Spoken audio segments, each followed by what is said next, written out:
everyone, and welcome to season 10 of Be Her Talk with Selena Hill, an award-winning talk show that adds a taste of hip-hop, AOC, and spice to unflavored news.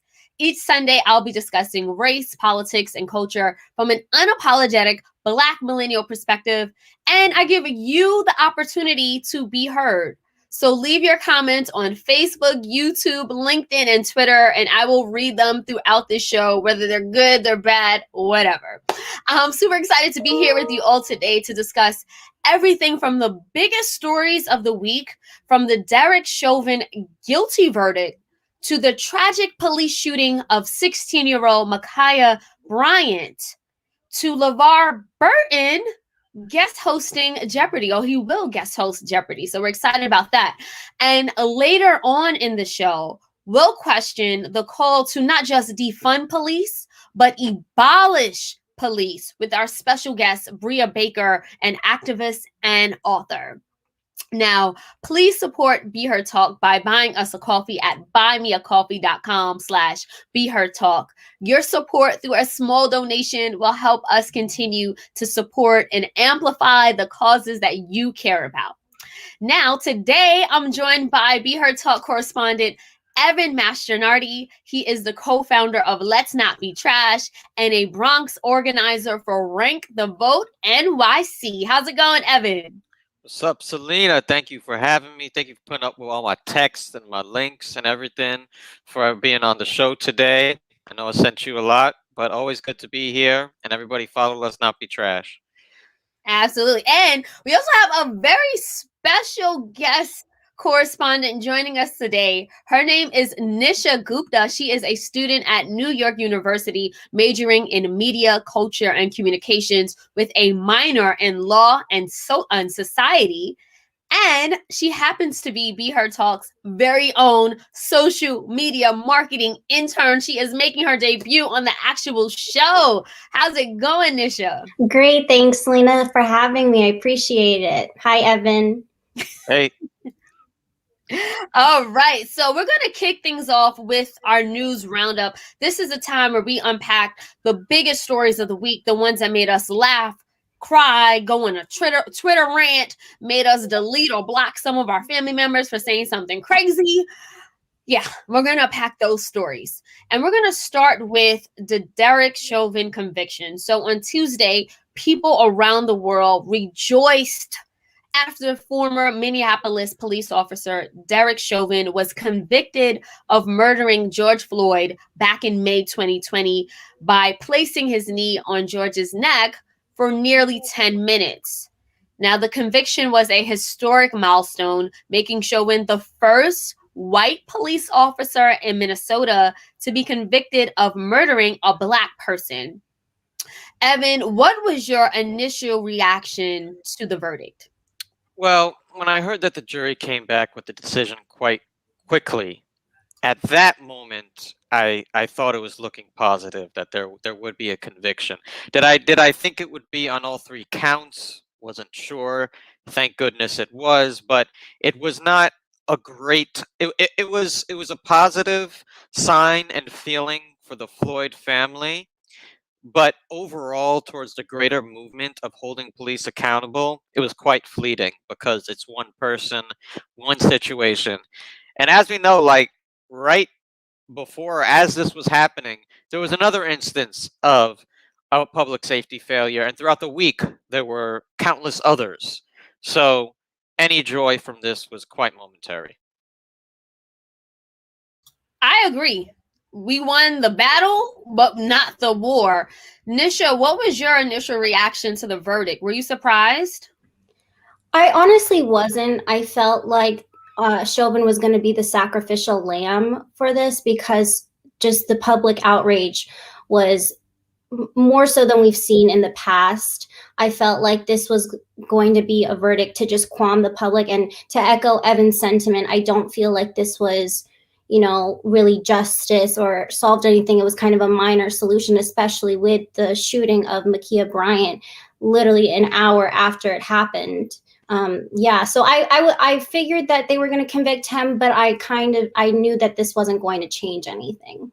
Yeah, I would say I was extremely surprised because number one, officers do not get convicted for killing people, especially not Black people, or even fatally shooting them or just paralyzing them, as we've seen in the Jacob Blake case. Not only do they really get convicted, a lot of times they're not even indicted. So I was very surprised, especially as someone who's been actively following a lot of these police shooting and vigilante shootings for almost 10 years, starting with Trayvon Martin, and we saw George Zimmerman walked away free, acquitted. Michael Brown's killer, nothing happened. Breonna Taylor, the list just goes on and on. So despite all of the evidence, I was very, very surprised. And then I just felt just a feeling of dismay come over me, because I'm like, hold on, to get a conviction for a fatal police killing, it took the whole world to rally around this one Black man who we all watched lynched in real time. Not only that, but it took almost a dozen police officers to break that blue shield of silence and that blue wall to speak up against it. So it literally took all the manpower we have in society to fight for one person's humanity. So if the bar is that high, it did not give me hope for anybody after that. And, both of you have talked about the shootings that happened and the killings that happened afterward, and we're going to get to that. But before we do, Evan, what do you say is the next step in the fight for police reform? We convicted Derek Chauvin. He still needs to be sentenced, by the way. I want to mention that. But What's the next step here? Well, I wanted to add something, and you already kind of set the foundation, is that this is a dangerous precedent, right? Like you said, first time white officer was charged, convicted for killing a Black person in a police trial. And what did it take for that to happen? It took a bystander, a young bystander, who would probably be traumatized for a certain portion of her life, to film this whole interaction, watching this man get lynched on a public street for the world to see. That's the precedent. That is a dangerous precedent. It cannot be the precedent. We must allow for a much lower, really holding law enforcement to a much higher standard. Because if that's the precedent, how many more Black people must die for us to find any kind of accountability? So, and going forward, it's restructuring the whole system that allowed for Derek Chauvin and all those officers around him, by the way, to just watch him do this, to be so emboldened to do that and not think that they would face penalty. We have to restructure that system of internal accountability, which ultimately, as we will get to later, will look like, I believe, abolishing the entire system as we know it. So Eric Christopher Webb left a comment via LinkedIn saying, this is exactly what I kept saying. It took the whole world to protest. I know Amari also left a comment. Amari Lewis left a comment via LinkedIn saying, you can't reform slavery, abolish it. Policing is just part of the puzzle. Abolish slavery of all forms. Thank you so much for those very powerful comments. And Amari, we're actually going to spend the later half of this show talking about the call to abolish police, what that really looks like. And we'll talk about how we can reimagine public safety. So stay tuned for that. I know Gabriel left a comment as well via LinkedIn. Let's just go to that one. Gabriel says, cops were set up post-slavery to protect white people and their properties. Cops were initially set up to keep Black people in line. Still today, according to history, hence systemic racism. And you're right. What we're seeing now is just the manifestations of historic and systemic racism just coming to play, because we know why police were created and we know how problematic it is. I will say, after George Floyd, after this verdict came and Derek Chauvin was found guilty for murdering him, the next steps definitely have to be, at the very least, passing the George Floyd Justice and Policing Act. Now, this act, which Congress needs to pass, it would implement sweeping changes to federal policing standards by, one, prohibiting racial profiling at every level of law enforcement, two, banning chokeholds, no knock warrants at the federal level as well, overhauling qualified immunity for officers, and creating a national police misconduct registry. So that's something that we could and should all be rallying behind in the next steps. So without further ado, both Nisha and Evan talked about Ma'Khia Bryant because it was literally minutes before we celebrated the conviction of Derek Chauvin that Ma'Khia Bryant, a 16-year-old Black teenager living in foster care in Ohio, was fatally shot by police. Now, body camera footage shows that Nicholas Reardon, who was a white officer, he arrived at the chaotic scene with several people engaged in a heated fight outside of Ma'Khia's foster home. Now, as he gets out the vehicle, Ma'Khia is seen lunging at a woman with what appears to be a knife in her hand. The woman is pushed to the ground, and it appears that a man kicks that woman while she's down. Then seconds later, Ma'Khia lunges at another woman with the knife. That's when the officer opened fire, shooting Ma'Khia 4 times. Now, some experts say after watching the footage, they argue that Ma'Khia was armed and seemed to be acting erratically. And in fact, a neighbor who saw the chaotic events, witnessed it, and then watched the security footage from his own vantage point, he said that he believes that the police officer had no choice but to fire and to act. I also want to note that we here at Be Heard Talk decided and opted not to show that traumatizing video of Ma'Khia being shot down again at only 16 years old. So, Evan, was the officer justified in opening fire to save the woman who Ma'Khia was apparently attacking? Look, make no mistake, this was a dangerous encounter, and that's what public safety is. Public safety involves dangerous encounters. But when a public safety officer, which we will talk about later, how that can look different, arrives at a scene, the idea must be to preserve life at all costs. That is both, equally, both the woman in pink in this case and Ma'Khia's life. Now, in the current system, is the officer justified? Of course, the current system will justify him because even the law in Ohio justifies him. We talked deadly force met with deadly force. That's the law there. But in the vision of public safety I have, no. I grew up in Bronx Public middle school, elementary school. My friend carried a knife with him bigger than the one Ma'Khia had there. He would be dead.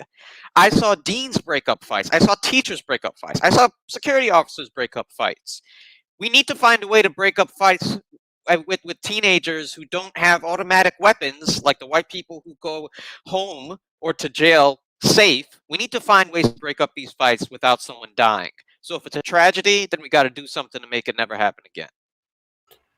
Yeah, no, I 100% hear you. But, Nisha, a lot of people are saying, this story's, the lines are a little murkier. We hear a lot of people arguing, even those of us on the left, saying that, this officer made a split-second decision, arguably to save another Black woman's life. But we know that the problem is, police are trained to shoot to kill, not to wound. And he was following the law, which Evan just pointed out, which says that police can use deadly force to protect themselves and others. Nisha, what do you say to those who believe the shooting of Ma'Khia Bryant was justified?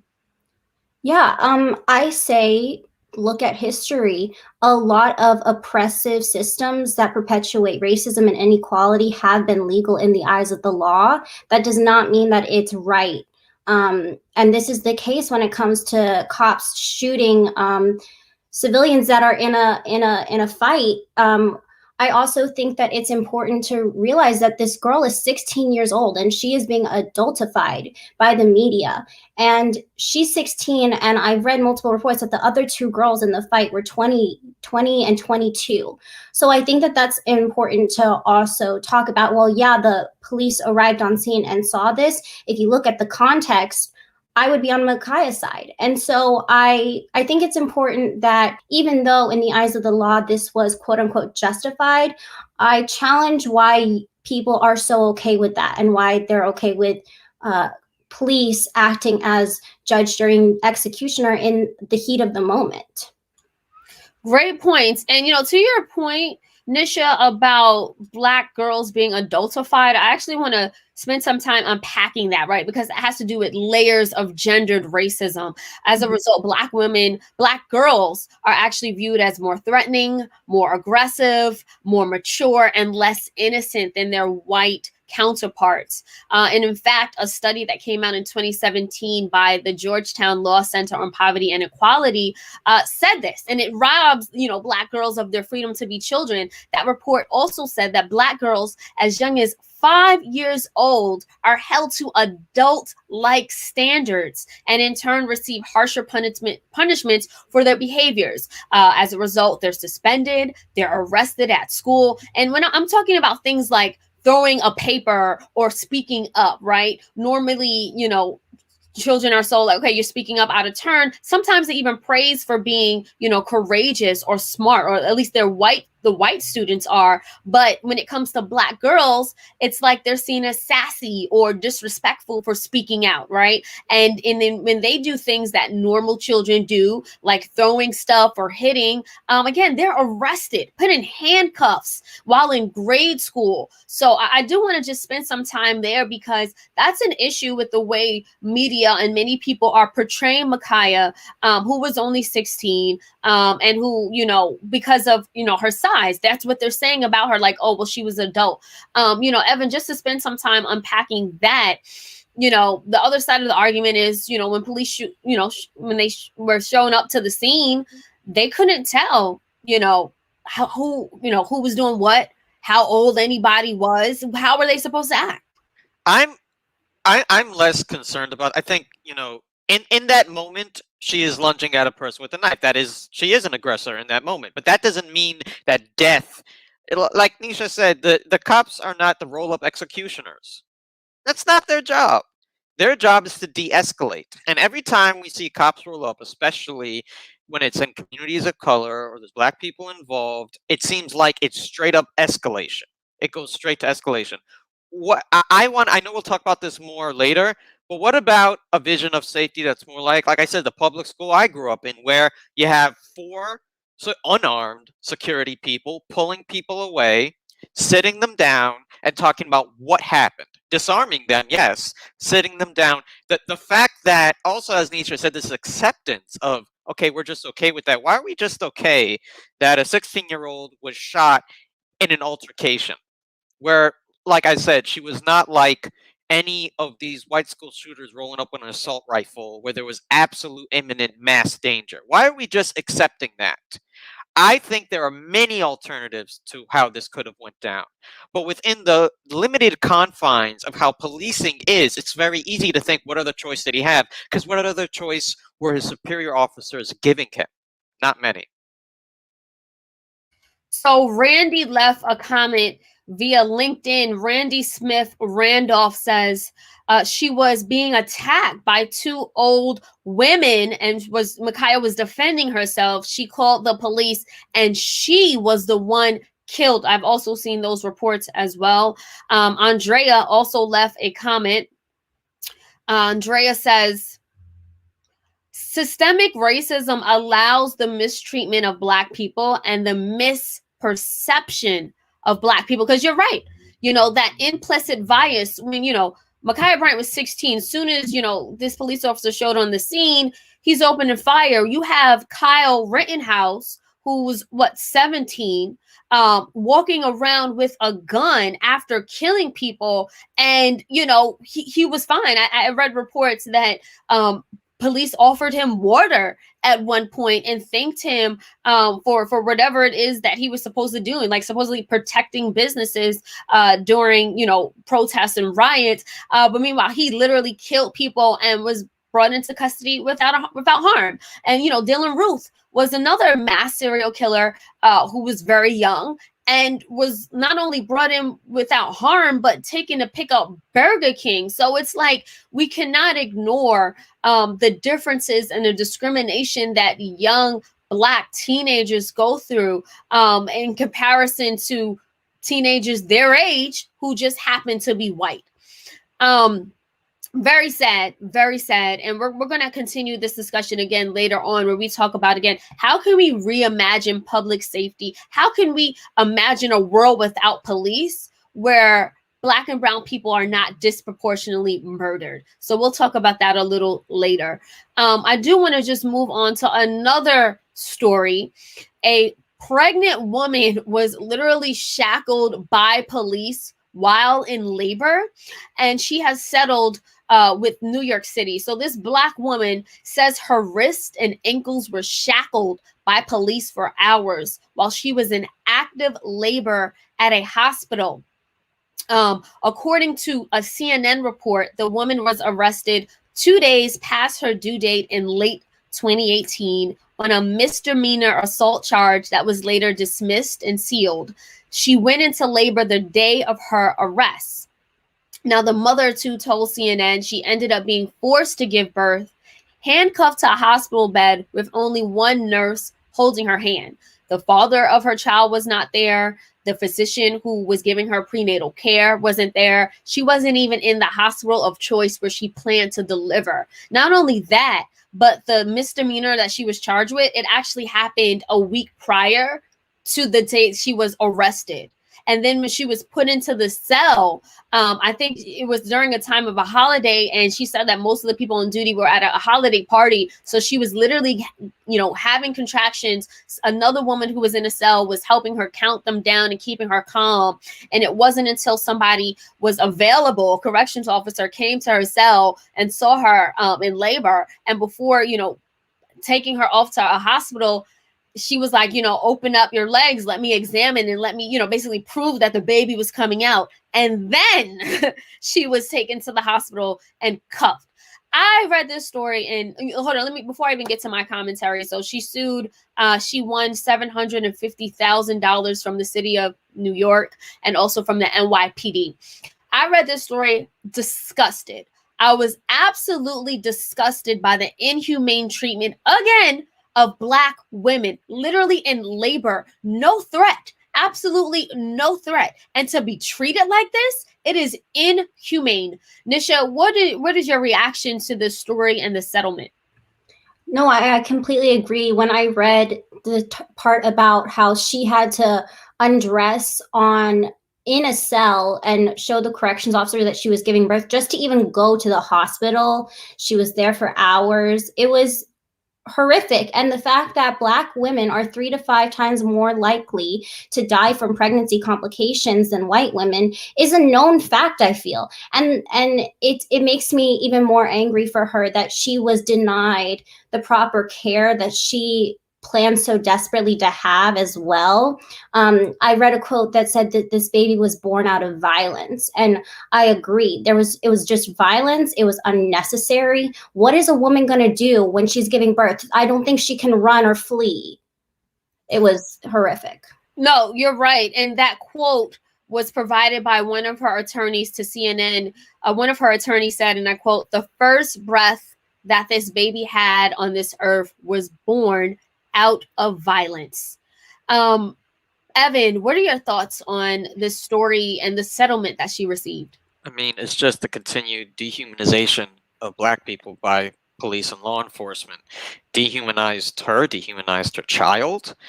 It's ridiculous, and I challenge anyone to believe for a second, if there was a white woman going through this, that those would be the circumstances she would be in. And if she was, the entire masses would be on her side, crying for her. It is just so dehumanizing and ridiculous that we have just almost come to see this as par for the course of someone in police custody. This is why people need to add all these pieces together to see the full picture. Not just, oh, Ma'Khia had a knife. No. She should have survived, just like many white kids who are in similar conflicts survive. George Floyd should have survived. This child should not have been born through violence. All of these things are connected, and people need to put those pieces together for the lives of Black people. Absolutely. So we're actually going to end the news roundup segment on a lighter note and on a high note. Levar Burton will actually be guest hosting Jeopardy. So, following a months-long crusade led by Black Twitter, it was announced that Levar Burton will be one of the guest hosts of Jeopardy. Months ago, a change.org petition was launched in support of him, which has garnered over 200, I believe, about 250,000 signatures. Evan, why was it important for the Reading Rainbow luminary and television icon to get the opportunity to step into Alec Trebek's shoes for a guest stint? He is the perfect fit. I hope he gets a permanent stint. I grew up with LeVar Burton and Reading Rainbow, and a very short side, not safe for work, for both the loss of DMX and the celebration of LeVar Burton. There happens to be a mashup of Reading Rainbow by DMX, but that's all I'll say. So YouTube it and you'll see what I'm talking about. But I think that LeVar Burton, he's the perfect fit for this. The optics of it, of course, also as a Black man who has promoted literacy and education his entire life will be important for young people watching this show. And I also think that it shows that sometimes the public know better than the people, than the producers and everything. The public sometimes have a better imagination of who is best for certain roles, not just here, but in general, than the producers and executives and people in power. Absolutely. Agreed. Nisha, what are your final thoughts on LeVar Burton guest hosting Jeopardy? Yeah, I agree with the sentiments. I think that LeVar Burton has a similar sense of warmth that Alex Trebek showed during Jeopardy that LeVar Burton is going to just knock out of the park. I also think there's something beautifully ironic with the fact that LeVar has taught so many children important life lessons and knowledge and facts, and that he gets to further that on Jeopardy as well. I think that he's just the perfect person for it. And I signed the petition, so I'm excited. Yay, Nisha was part of the solution here and those taking action. I'll say that, not enough qualified Black people get opportunities like, hosting Jeopardy or some of the iconic roles that he played in Star Trek. So yes, we need more representation because representation matters. So thank you, Nisha. Thank you, Evan, for joining me for the news roundup. We are going to keep things moving because there were a few stories this week that made me say, really? First up, Oklahoma and Florida passed a law that makes it legal for drivers to run over protesters. Literally. So Florida is floriding again, and Oklahoma is not far behind it. Are we shocked? The bill that would give drivers immunity if they feel threatened and run over a protester during a demonstration was signed into law this week by Oklahoma Governor Kevin Stitt, as reported by WFLA 8. Given that most protests around the country are in fact peaceful until counter-protesters bring violence and chaos, what is threatening about peaceful protesters in the street? Really? And another thing, because we here at Be Her Talk love to drag Chet Hanks, he actually slid into Lizzo's DMs, and we're going to talk about that. So please release us from the shackles that is Chet Hanks' antics, right? After Lizzo gave us all a laugh, admitting that she drunkenly slid into Chris Evans' DMs, Chet Hanks let Lizzo know that he would be happy to stand in for Chris anytime. What seems like a bat signal for actor Tom Hanks' son went off, and we all had front row seats to Chet pandering to Black women, again, while being sued by his ex for abuse, who is, you guessed it, a Black woman. Really? Can you guys please uninvite Chet to the cookout now? And lastly, this TikTok trend has us all asking, really? So the girls on TikTok have finally lost it. Well, let's get specific. There is a new TikTok trend where young women are saying the craziest things they've ever done for a man. Let's play some of those videos. I remember when I lost my mind. I remember I remember when I lost my mind. They are losing it on TikTok. Sis, really? I just want to say there are things that we can just take to the grave. You don't need to know everything, girl. Really.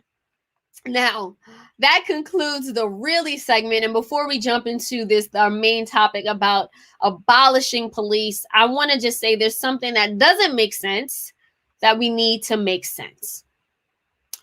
If the bar is set low in Georgia, then it's Governor Brian Kemp who is 16 feet below that. Georgia has slaves in the governor's mansion. Georgia's broken prison system is one of the biggest portions of its labor force. The governor's mansion is literally staffed by those who are incarcerated, who dress in normal clothes and a butler tux included so that people don't know. Now, there was a report, according to Sean Watley, via Georgia State Prisoner in 2011. He says the biggest inmate job of them all is governor's mansion detail. A minimum of 20 inmates who are all serving life sentences do everything at the mansion, from washing cars to cutting grass to wearing a tuxedo, acting like a butler. It's just horrible. It's disgusting. It's pathetic.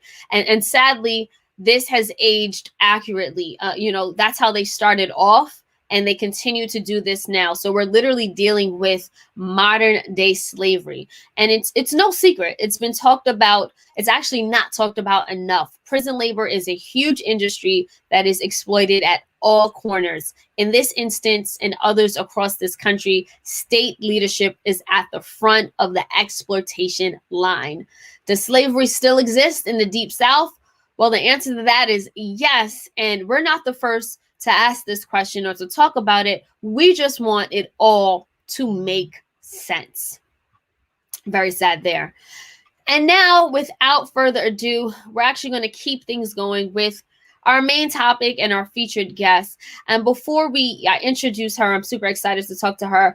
I just want to give some context and some background to the Abolish the Police. I know you guys have been leaving comments throughout the show and are very excited to talk about this. So we know that the institution of policing has been inherently inequitable and deeply rooted in racism and white supremacy from its inception.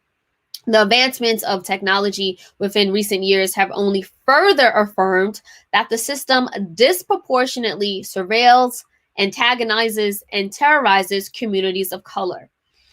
Even while former police officer Derek Chauvin was on trial for the murder of George Floyd, we've seen a number of other cases of police brutality and violence. We watched police use a lethal force against 20-year-old Daunte, right? We watched Army Lieutenant Carzon Nazario, who identifies as Black and Latino, be stopped, pepper sprayed, handcuffed, and dehumanized during a routine traffic stop. We also saw video of 13-year-old Adam Toledo fatally shot by police. And then less than 30 minutes before Derek Chauvin was pronounced guilty, yet another Black person was dead at the hands of police. And I'm talking about 16-year-old Ma'Khia Bryant. She was one of at least 6 people who were fatally shot by officers across the country in the 24 hours after jurors reached a verdict in the murder case against Chauvin. Then the next morning, a 42-year-old Black father identified as Andrew Brown Jr. was shot and killed when by deputy sheriffs in eastern North Carolina. An eyewitness said that he was literally shot as he was driving away and trying to get away from the police. This only proves that although the Chauvin verdict was a crucial juncture in the national conversation about race, policing, and the use of force, it has not reconciled the decades and decades of police terror that Black people have been and continue to be subjected to. That's why many activists are calling for a complete overhaul of the system of policing as we know it. They're calling to move farther and farther from just defending the police. They say we must eradicate the system of policing as we know it in order to truly protect and serve our communities. They argue that policing doesn't work. Predominantly Black neighborhoods are over-policed when it comes to surveillance and social control, but then again, we're under-policed when it actually comes to emergency services and situations. So to help us with this conversation about the police abolition movement, we're joined by Brea Baker, an organizer, activist, and author who has contributed to dozens of electoral and advocacy campaigns, including the 2017 Women's March, the 2018 student walkouts against gun violence, and Jumaane Williams' successful bid for New York City public advocate. Brea also writes about race, gender, sexuality, and public safety for Harper's Bazaar, Elle, and Refinery 29. Thank you so much, Brea, for being here. Thank you so much for having me. Oh my gosh. And I mean, even the way that you just set the stage for this conversation, you just made the case for abolition right there. So I could just drop the mic and just, get off of this, but I'm excited for this. Yeah, so I actually want to start, Brea, by just sort of defining what is police abolition and how does it differ from the call to defund the police? So I'm going to answer your second question first. The difference between these two, it's kind of like squares and rectangles. People who want to defund the police, that is a tactic towards abolition, but it's not going to get us all the way there. And so all squares are rectangles, but not all rectangles are squares. It's like that. So we want to defund the police because that's going to get us closer to a world with full abolition, which is a world where there is not smaller police forces, but literally no police forces, no armed police forces as we know them. And we're replacing that with community mediators, violence interruptionists, people who do de-radicalization work, people who do transformative justice and restorative justice work. There's so many different ideas of what that would look like, but it's just that we can't have this centralized and unaccountable force that is policing and claiming to protect and serve us. And we say police abolition, but it also includes prisons and other forms of any form of incarcerating or surveillance. So it's really that entire industrial complex. So that will include ICE, that will include detention centers, that will include juvenile centers, that will include sheriff's offices, districts. Like there will be a completely different version of the US criminal legal system once we have fully abolished the police. But once we've defunded the police, we've gotten ourselves halfway there, but we still have to do that reinvestment and understand, well, what are we funding if we're not funding police? So Randy left a comment via LinkedIn that I wanted to go to. Randy Smith Randolph says, I pray for policing the police and overturning the deep, blatant corruption in the system. Stop killing us. I know that Anthony also left a comment that I want to. Do we have Anthony's comment? Okay, maybe not. But, thank you so much, Brea, for giving that definition and that sort of breakdown. Can I have some thoughts on Randy's comment? If I could, please. Yeah, because I see that narrative, that policing the police, and that was definitely something that I had initially as well, where I'm inspired by the Black Panther Party. That was one of the first major forms of advocacy that they were doing. They were doing cop watching and this idea that we can police the police. And what I learned from the Black Panthers was that the police cannot be policed, because ultimately at the end of the day, we're depending on police to turn each other in, to hold each other accountable, and hoping that when they do that, the system will allow them to do so. And I'll just speak for myself. In New York, we know Edwin Raymond, who is a former NYPD officer. Actually, no, I think he's still a current NYPD officer. And he was one of the less than 10 NYPD officers who were trying to call out the continued stop and frisk racist procedures. And he did that, and he faced the retaliation. He faced potentially being fired, not being allowed access to promotions that he absolutely qualified for. And so you realize that when the police try and turn each other in, which is already a rare scenario, they're not getting a lot of support to do that the way that whistleblowers typically don't. And so when you know that police are working with district attorneys, if you are expecting a district attorney to carry out that case and defend the public against someone that they have worked with for 10 plus years, who they depend on to push their cog forward, you realize that, like, how is that possible for us to expect the police to hold themselves accountable? And how do we think that we're ever going to get the power to be able to hold them accountable? Community boards that are, number one, already rare. There are not many community boards that have police oversight. They're either not elected boards, so they are appointed people by those who are in power and are looking to sort of keep the status quo going, or those are people who are trying very hard to make that change happen, and they're realizing they don't have the subpoena power, they don't have the resources to actually do the deep investigating that is necessary to uncover this. And even looking at George Floyd is a perfect example. The first white officer who was held accountable in Minnesota history for killing an unarmed Black man.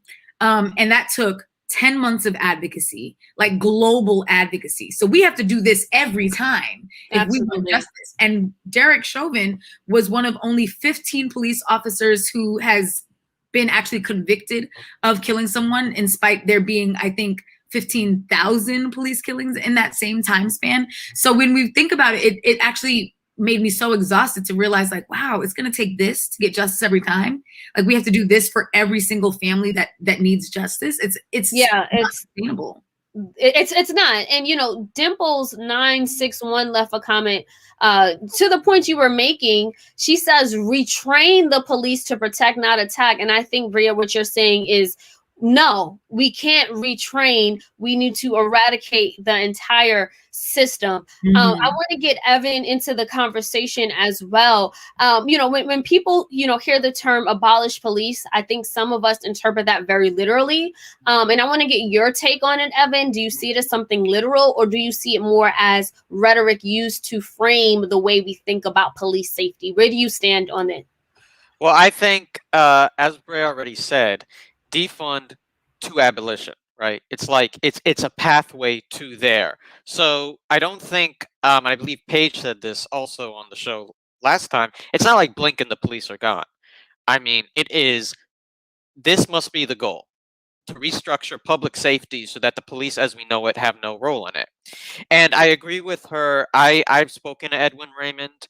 I'm a supporter of his, and I think that what his situation shows, because it completely eradicates this notion of the bad apple, right? Because if police really wanted to be good police and support good police, you would have police unions across the country, officers across the country supporting Edward Raymond and the NYPD 12. They would be so outspoken that this cop was being the quote unquote good cop. You saw none of that. The police didn't have his back. The police unions didn't have his back. His supervisors didn't have his back. Most of those cops from the NYPD 12 quit.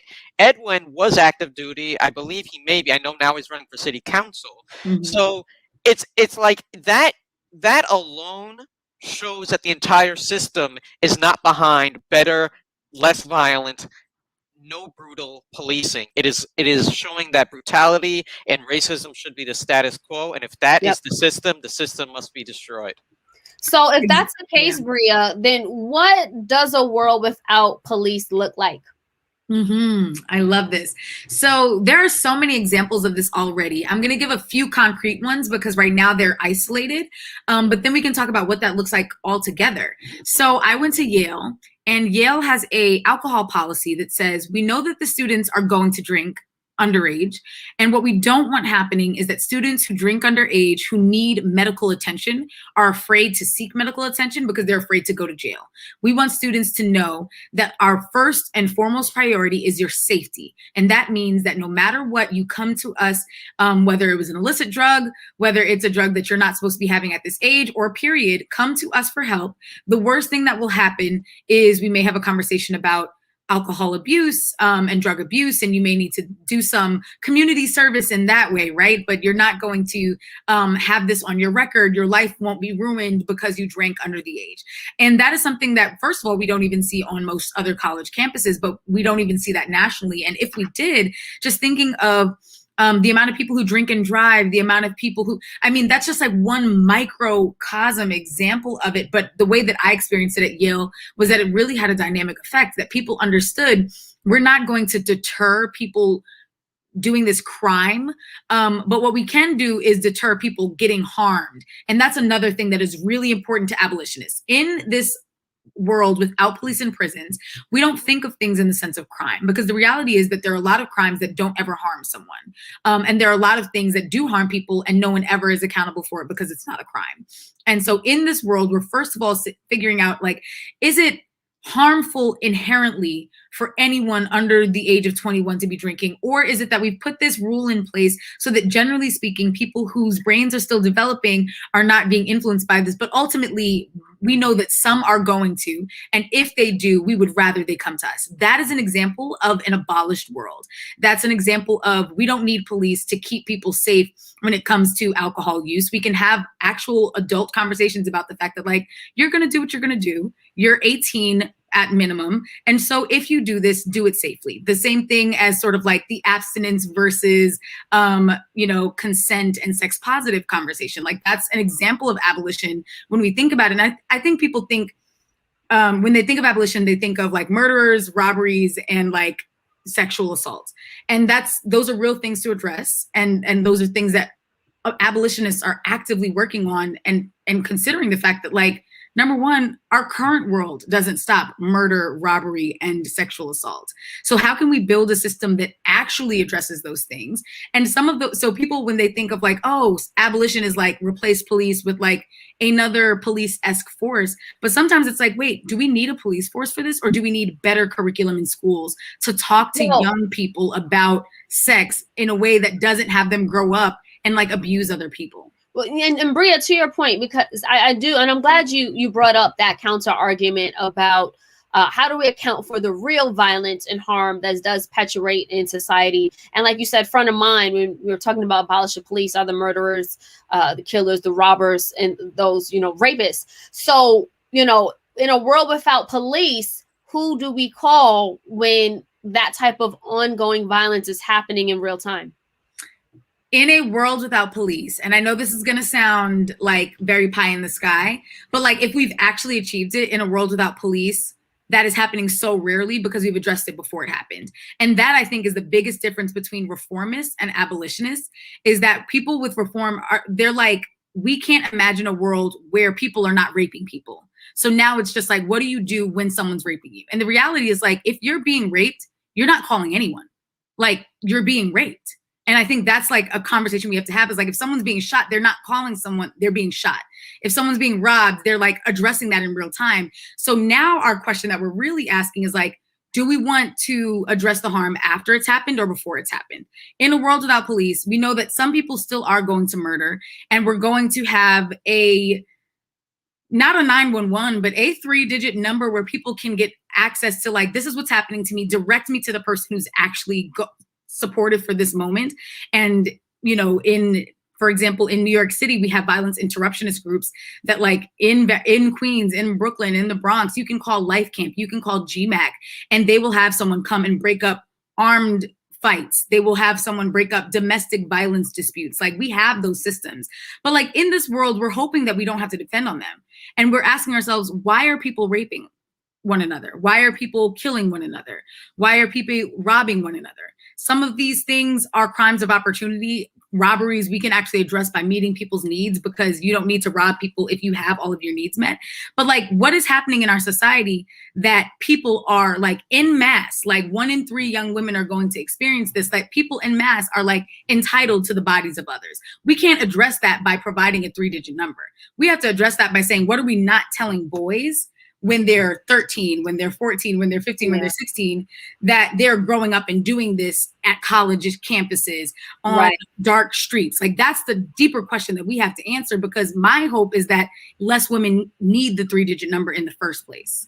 I'm right there with you, Brea, and I do think that takes a strong level of education and reforms to transform these communities where it's happening. Like you said, we have to retrain the way boys are taught to look at women and fight against, toxic masculinity. And like you said, if people had enough resources, they wouldn't be robbing and these other things. But in the interim, Evan, because I want to get your thoughts on this as well, who do we call and where do we go to? And I say that because there was in my immediate community, someone called the cops for a robbery in progress, right? And they came and broke the door down. Thankfully, everything was fine. And it was, that's not actually what was happening. But to a certain degree, it does make certain people, even in the Black community, feel safer, especially the elderly. They're living alone and they want to know. Yeah. I want someone Right. with a firearm to come protect me Well- if I feel unsafe. What do you say to that person, Evan? Well, let's take the firearm out first, because the firearm isn't always necessary in a lot of these situations. But when it is necessary, when they're being faced in imminent danger, that's what I'm saying. Well, but even then, so is a firearm being met with a firearm? Yes, that's So, what I'm saying. Some type of imminent danger. Okay, so in that case, what I believe is, in the long run, this is a vision. What I hear Brea saying, at least for me, is a vision. So we have enough systems in place that the absolute last resort is someone within the local community who is not a police officer as we know it, but is trained in every other interventionist de-escalation tactic. But in the absolute situation when a firearm is necessary, is also trained in proper firearm use. That's what I see as a long-term vision down the line. But are we talking now about something happening tomorrow or down the line? Because something happening tomorrow does not have the systems in place. It doesn't have the educational systems in place. It doesn't have the community organizations having a stronger presence than the police forces. I understand if this happens tomorrow, if somebody is currently met with a firearm, and unlike, not to the situation Brea is talking about, but let's say someone has a firearm and they're able to hide, for example, and they actually have some cover. I understand if the person has no idea what to do and ends up calling the police, because that's the only person in that specific split-second instance where they think could defend them. But the problem we have is that the police end up doing so much harm that this person even has to make a calculation. I had a friend who was being mugged, fought off the mugger, and then he called the police, and the police slammed his face against the hood of the car, and he had to prove he wasn't being mugged. So my point is that people have to do too many calculations in their head right now. Down the line, I see this community representative interventionist who is absolutely using armed violence as a last result. Right now, people got to make these dangerous calculations. Sometimes it will be the police. Sometimes they'll get hurt making that calculation, and that's the problem. Yeah. And even that calculation is so sad to me, because to your point, Selena, yes, we do have community members who are vulnerable and are not getting the public safety that their taxpayer dollars are paying for. Because the reality is that you're in a domestic violence dispute between two Black people. The person who's more vulnerable in that situation is worrying, if I call the police, I want them to get this person off of me. I don't necessarily want them to kill that person, right? I don't want that person to now get caught up in a system and now they can't pay bills. And again, I've seen people in those situations. The father of your children is getting abusive and you're like, well, I want to stop the violence that's happening right now.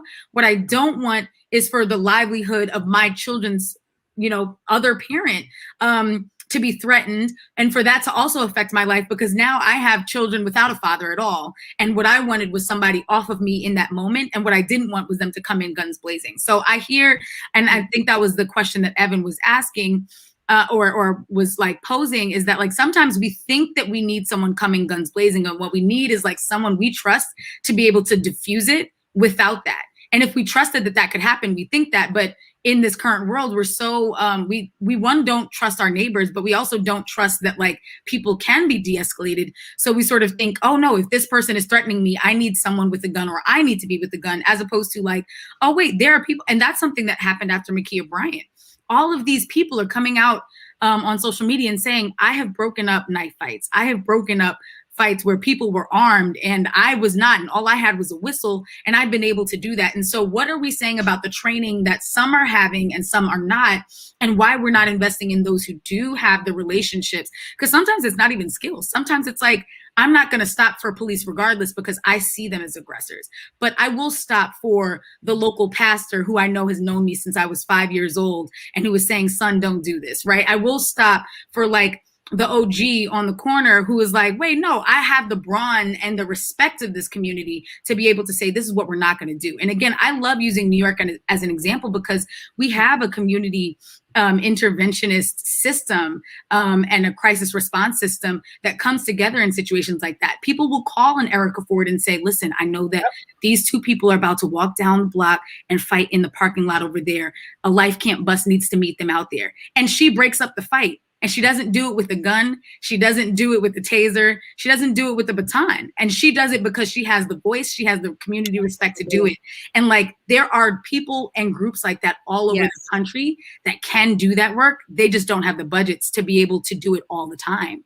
Well, here's the question to that, Brea. The follow-up is, so what actionable steps need to be taken so that we can fund these community resources to intervene, and we can one day live in a world without police? What needs to be done? Well, thank you for that, because I do think that abolition can sound so theoretical, but it really does start as small as defund, and that can feel vague, but it's actually such a clear imperative, where every city council has control over budgets, perhaps maybe your board of trustees, but you can go to your city council's next budget, and I think that will be happening this year around like May or June for the September, like beginning of the financial year. But you can go to them and say, listen, currently the New York City police budget is $5 billion. We're not going to defund that overnight, maybe, but we can absolutely take away $1 million and fund the work that Erica Ford is doing, so that now what she's doing with 3 buses, she can do with 20, right? What she's doing with 30 employees, she can do with 100. And now they can actually set up their own numbers, so you can call them directly and say, listen, I don't even want to go through 911. I want to go straight to Erica Ford. I know the services she offers, and I want someone on her team at Life Camp to get over here. Like, that's the kind of things we can very immediately do. And that doesn't mean that it's just the big cities. If you live in any kind of town, my hometown is an incorporated village. We have our own police force. I can go back to Freeport Village in New York and say, how much money is being given to them? How much money can be given to our local recreation center? How much can be given towards local counselors? How much can be given towards local social workers? And those are like real budget things that we can all talk about. And I think it's really important for people to feel like you can be participatory, and you can decide, listen, what is making people feel unsafe in my community is that there's a lot of sex trafficking. And what we need is more resources for that, because police are not actually stopping that.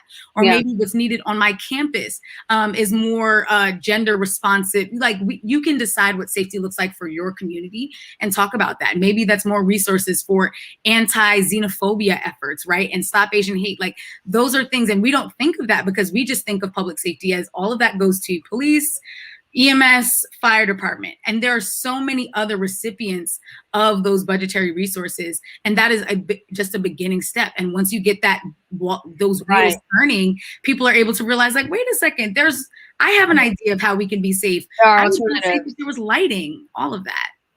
Laura Rose left a comment via Facebook that I want to get to. She says, I know many community workers, social workers, teachers, etc., who have diffused plenty of high-risk situations without using violence, guns, or carceral methods. Defund the police. Evan, what would you say is the pathway to police abolition? And is it realistic to expect the nation to abolish police, at least in our lifetimes? Not with the information and systems we have now. But I think people get too caught up in that. Like I said, it's not snap your fingers. No, I don't know who is saying snap your fingers. I think most people are saying we need to first have this vision. If we can't even have this vision, it's never going to happen.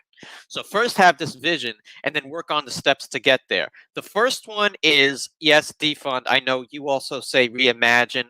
I say also revolutionize and reallocate funds to many of the institutions that Brea was talking about. I also think, and I know it's kind of aside, but I think it's relevant, focus on, we have a booming tech community that actually knows how to do 3D printers of guns. Can somebody form more non-lethal types of forces that are very useful? And I think that goes to your earlier question, Selena, when we kept focusing on the word gun. What if there was something that could have stopped somebody but not killed somebody?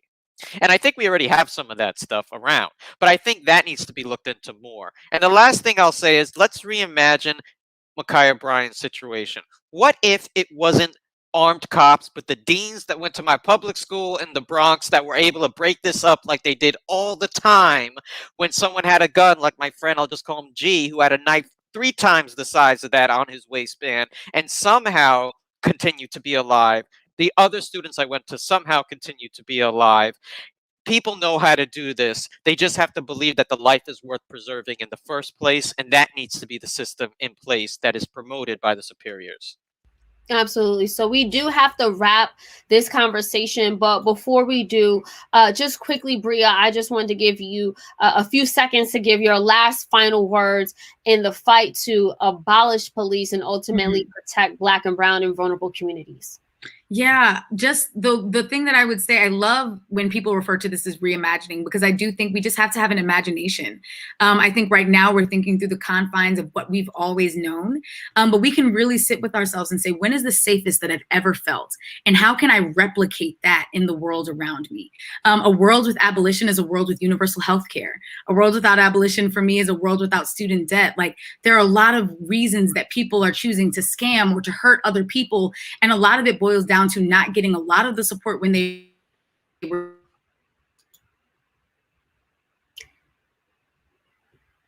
Did we have a technical? Oh, okay. I think we're having a technical difficulty with Brea. But thank you so much, Brea, for joining us and the points that you made today. We did have some technical difficulties, but I'll just wrap the segment by saying this. It's definitely time for something different. We've been calling for police reform, and we've got it, but that has not stopped a number of deaths from happening and fatalities. I mean, you know, Eric Gardner was killed on camera. We watched Jacob Blake be paralyzed on camera in front of his own children. You know, we're still having cases like Breonna Taylor and you know, Adam Toledo. Yeah, so the reform tactics aren't necessarily what we need. It is, to me, a means to an end.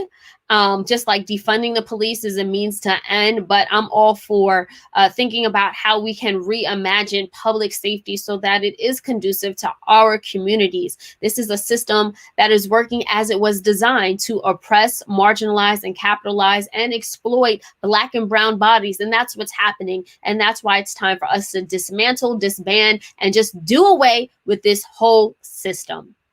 On that note, I want to thank again Brea for joining us for this conversation about the police abolition movement. And before we end the show, I do want to just end again on a positive note. We have a new segment here. It's called Black Women Rise, where we talk about the Black women who are killing it, blazing trails, and raising the bar. And on today's episode or segment of Black Women Rise, I actually want to give kudos and flowers to Natasha S. Alford. She is known as the People's Journalist. She is an award-winning journalist, digital host, and millennial media executive. Her titles include Vice President of Digital Content and a senior correspondent at The Griot. She is also a CNN political analyst.